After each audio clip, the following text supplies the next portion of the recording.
Hello दोस्तों, welcome to transition classes. तो friends, आशा રાખું છું તમે બધા મજામાં છો, મસ્ત છો। તો ગુજરાત પોલીસ ભરતી બોર્ડમાં એક સરસ મજાની વેકન્સી બહાર પડેલી છે, વાયરલેસ પીએસઆઈ અને ટેકનિકલ ઓપરેટર, બરાબર। તો આના પહેલા મેં એનો શોર્ટ્સ બનાવેલો હતો, તો હવે અત્યારે ઓફિશિયલ નોટિફિકેશન આવી ગઈ છે, ફોર્મ ભરવાના ચાલુ થઈ ગયા છે। તો આપણે વન બાય વન આપણે આ ભરતી વિશે ચર્ચા કરતા જઈએ, બરાબર। હવે સૌથી પહેલા તો કે ભાઈ પોસ્ટનું નામ છે, એટલે આમ જોવા જઈએ તો ભાઈ પોલીસ ભરતી છે, એટલે આપણને એમ લાગે ભાઈ પોલીસમાં ભરતી પોલીસની છે પણ ટેકનિકલ માટેની છે, બરાબર।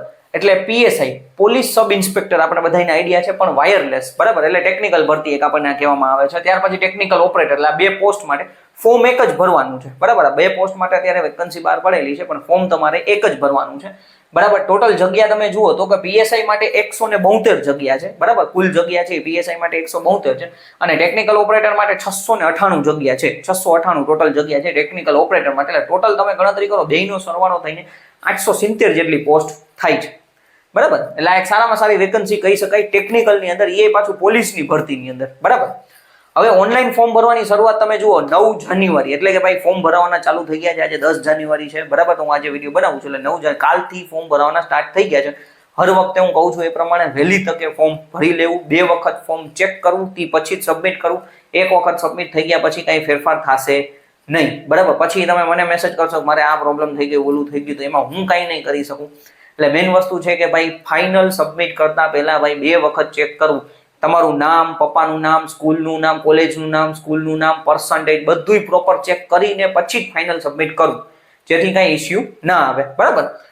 લાસ્ટ ડેટ વાત કરીએ તો કે ભાઈ 29 જાન્યુઆરી, બરાબર। 29 જાન્યુઆરી છે એ ફોર્મ ભરવાની છેલ્લી તારીખ છે, એટલે એની પહેલા આપણે ફોર્મ ભરી દેવાનું છે, બરાબર। શક્ય હોય તો એકાદ બે દિવસમાં હું વિડીયો બનાવી દઈશ કેવી રીતના ફોર્મ ભરવાનું છે, એટલે તમને આઈડિયા આવતો જાય કે ભાઈ કઈ કઈ રીતના આપણે ફોર્મ ભરવાનું, કઈ ભૂલ ન થાય, બરાબર।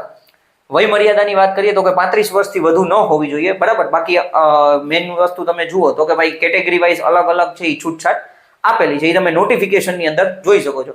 ખાસ નોટિફિકેશન છે એ આપણા બધા જ વોટ્સઅપ ગ્રુપ, ટેલિગ્રામ ગ્રુપની અંદર મેં મોકલી દીધેલી છે। ન જોડાણા હોય તો ડિસ્ક્રિપ્શનમાં લિંક આપેલી છે, ત્યાંથી તમે વોટ્સઅપ ગ્રુપ, ટેલિગ્રામ ગ્રુપમાં જોઈન થઈ શકો છો, બરાબર।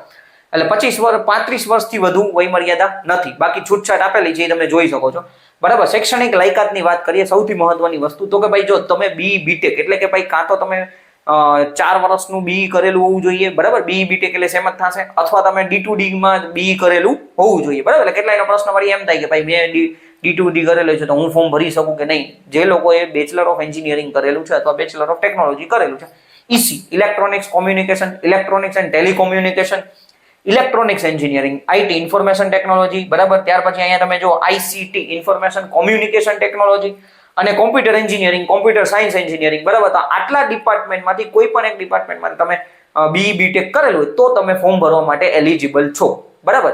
ડિપ્લોમા વાળા વિદ્યાર્થી મિત્ર આની અંદર ફોર્મ નથી ભરી શકતા, બી બીટેક કરેલું ખાસ હોવું જોઈએ, બરાબર। અને ફાઇનલ યર વાળા પણ વિદ્યાર્થી મિત્ર આની અંદર એપ્લાય નહીં કરી શકે, તમારું બી કમ્પ્લીટ થયેલું હોવું જોઈએ, આ સૌથી મહત્વની શરત છે, બરાબર। તમે ફાઇનલ યરમાં ઘણા બધા વિદ્યાર્થી મિત્રો હોય તો એ લોકો આની અંદર ફોર્મ ભરી શકતા નથી, કમ્પ્લીટ થયેલું હોવું જોઈએ, બરાબર। હવે જો પગાર ધોરણની વાત કરીએ તો કે પીએસઆઈ માટે 49,600 ફિક્સ 5 વર્ષ માટે છે, બરાબર। 5 વર્ષ પછી તમારો પગાર અલગ હશે, બરાબર। એટલે આ અત્યારે ફિક્સ પેમેન્ટની વાત કરેલી છે, અને ટેકનિકલ ઓપરેટરમાં 40,800 ફિક્સ છે 5 વર્ષ માટે, બરાબર। એટલે દર મહિને તમને 40,800 તમારી સેલેરી થશે, અને પીએસઆઈ ની અંદર 49,600 તમારી સેલેરી થશે, ફિક્સ છે, બરાબર। ફિક્સ પે છે, 5 વર્ષ પછી નવો પે સ્કેલ લાગુ પડશે, એ સમય પ્રમાણે એ તમારે અલગ અલગ થશે। પરીક્ષા ફી ની વાત કરીએ, જો તમે ઓપન કેટેગરીમાં છો એટલે કે જનરલમાં છો તો તમારે 100 રૂપિયા ભરવાના છે, બાકી EWS, SC, ST, pH candidate છે, બરાબર। ત્યાર પછી આપણે એક્સ સર્વિસમેન હોય, એસીબીસી, ઓબીસી માં આવતા હોય તો એ લોકોને ફી ભરવાની નથી, બરાબર। પરીક્ષા પદ્ધતિની વાત કરીએ તો કે ટોટલ આપણું 200 માર્કનું પેપર છે, બરાબર। 200 માર્કનું તમારું પેપર રહેશે લેખિત, એટલે કે આપણે એમસીક્યુ બેઝ OMR પદ્ધતિ હોય ને એ પદ્ધતિથી તમારું પેપર લેવાનું છે, ઓનલાઈન એક્ઝામ નથી, ઓફલાઈન એક્ઝામ હશે, બરાબર। એટલે લેખિત OMR પદ્ધતિથી તમારે પેપર દેવાનું છે। એમાં 2 પાર્ટ આપેલા છે, પાર્ટ એ અને પાર્ટ બી। પાર્ટ એ છે એ નોન ટેકનિકલ છે, પાર્ટ બી છે એ આપણું ટેકનિકલ છે। હવે પાર્ટ એ છે એ 80 MCQ છે, 80 માર્કનું છે, બરાબર।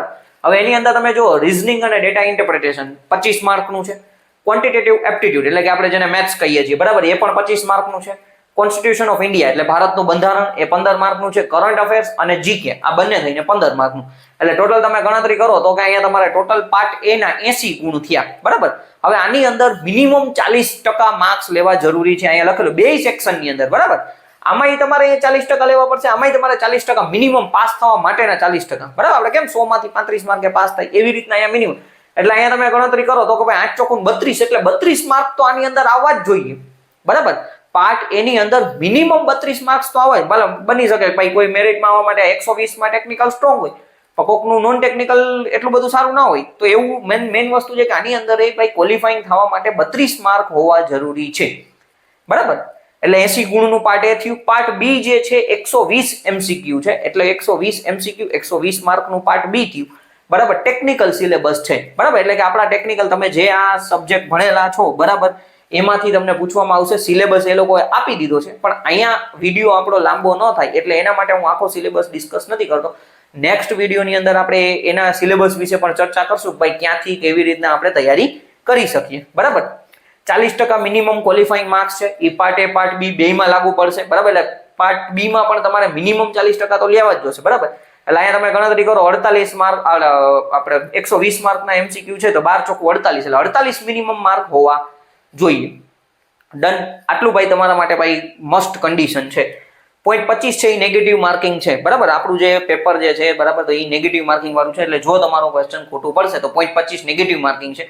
સાથે સાથે ઈ ઓપ્શન પણ ટીક કરવાનો થશે. તમે જવાબ નથી આવડતો અથવા નથી આપવા માંગતા તો એના માટે તમારે ઈ ઓપ્શન પણ ટીક કરવાનો થશે. ખાસ ધ્યાન દેજો, ઓફલાઈન એક્ઝામ છે એટલે, બાકી ઓનલાઈનમાં કાંઈ ઇસ્યુ હોતો નથી, બરાબર.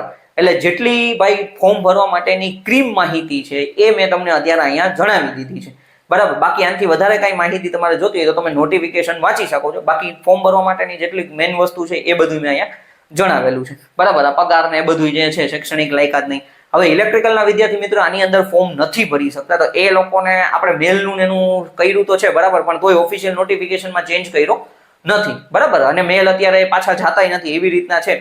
જોઈએ હવે અમુક લોકો આવેદન દેવાય જવાના છે, વાતચીત તો ચાલે છે, બરાબર. એટલે ભાઈ હવે પણ નોટિફિકેશન આવી જાય એટલે આપણે એવું ના કહી શકીએ કે ફેરફાર થાય કે ન થાય, બરાબર. એટલે ઇલેક્ટ્રિકલના વિદ્યાર્થી મિત્રો માટે થોડુંક આપણે એમ કહી શકાય કે ભાઈ અફસોસજનક કહી શકાય કે ભાઈ એના માટે વેકન્સી બહાર નથી. બાકી આપણને ઇલેક્ટ્રિકલમાં આવું ઘણું બધું ભણવાનું તો આવતું જ હોય છે, બરાબર, જે આના સિલેબસમાં ટેકનિકલ સિલેબસમાં કીધેલું છે એ પ્રમાણે. અને જો ઇલેક્ટ્રિકલ માટે આવી જાય તો આપણા માટે ખૂબ સારામાં સારી વર્ષની સૌથી મોટી આવી વેકન્સી આપણા માટે કહી શકાય. પણ અત્યારે જોઈએ, બરાબર, આગળનું જે થાય એ પ્રમાણે હું તમને અપડેટ આપતો રહીશ, બરાબર. બાકી કાંઈ પણ ક્વેશ્ચન હોય તમે કમેન્ટ કરી શકો છો, પર્સનલમાં મેસેજ કરી શકો છો. Thank you friends.